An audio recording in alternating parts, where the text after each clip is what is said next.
Hello and welcome to this 12,000 mile review of this Kia Niro plug-in hybrid. This is the 2023 PHEV. And if you follow the channel, we've analyzed the oil, take a look at the powertrain and some of the systems. And the purpose of this channel is to really chart the performance and durability of the car over a period of time. So we bought it back in September, had 53 miles on it, and now we're at 12,789 miles, and things are going great. Knock on, I wish there was wood in here somewhere, but knock on wood. And just a few things I wanted to go over.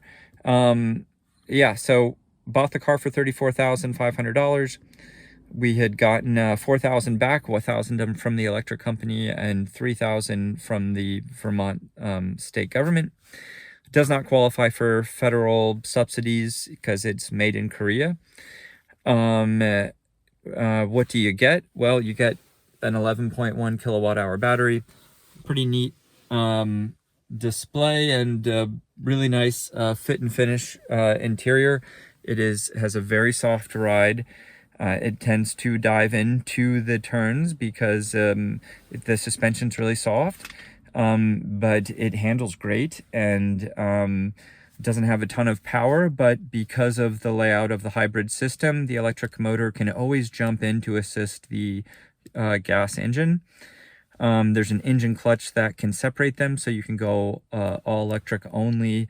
And I would say in automatic mode, there's 3 different driving modes. There's automatic, full EV, or hybrid, and then there's sport mode, which can operate like a very fast charger, actually, if you know how to use it. And but essentially, if you put it in automatic mode and you're commuting about 50 to 60 miles a day, which is what I'm doing, you can get between 90 and 100 miles per gallon. So essentially, if you were to plug it in and do a full charge after 9 or 10 hours on a house outlet, would cost you about $2 to $2.50 to charge the 11.1 kilowatt hours. So the 11,100 watt hours of energy.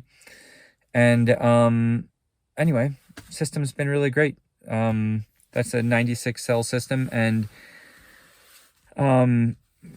my basic summary is it's performed really well. The only con that I would tell any prospective buyer is that the engine will wind up between the engine and this 6-speed dual clutch.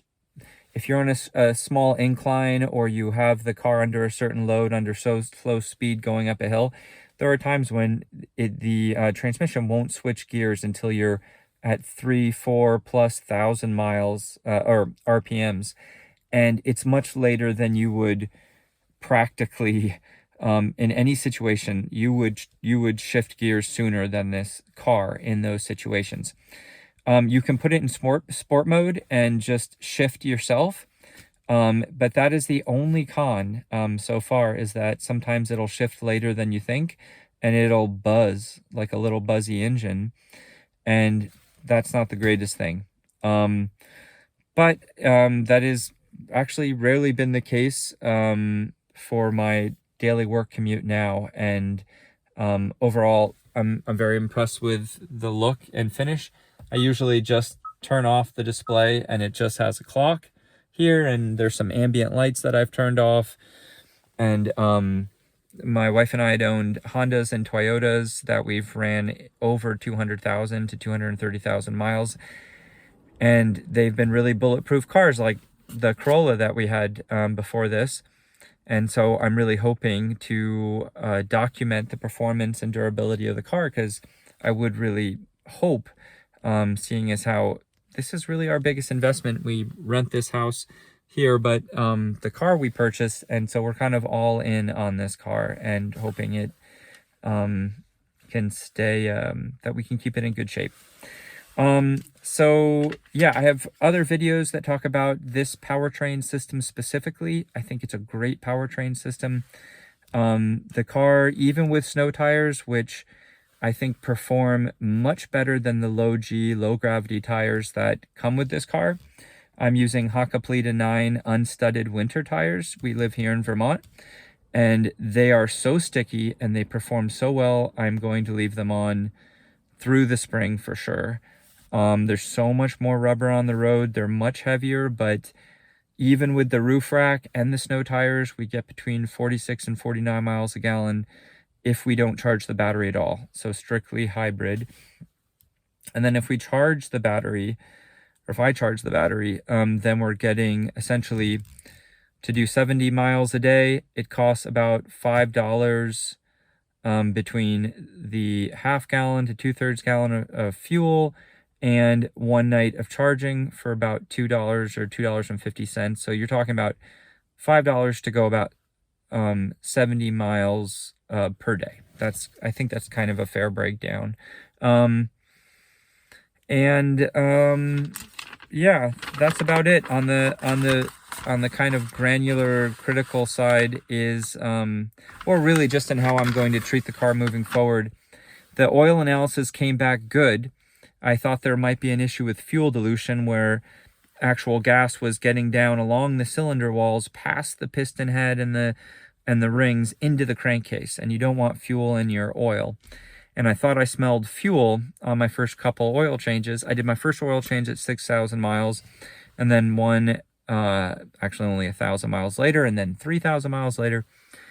And yeah, but the analysis came back at 1.5% fuel dilution, which is not a big number, and fits within some normal standard of healthy engines. And I'm currently using an AMSOIL hybrid OW16 oil.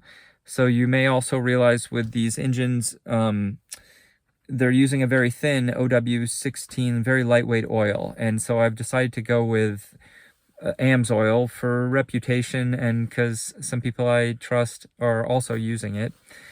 And I think the oil actually smells cleaner. Like, I don't smell the fuel, and it might be because the engine's broken in now. But anyway, so all's good on that front.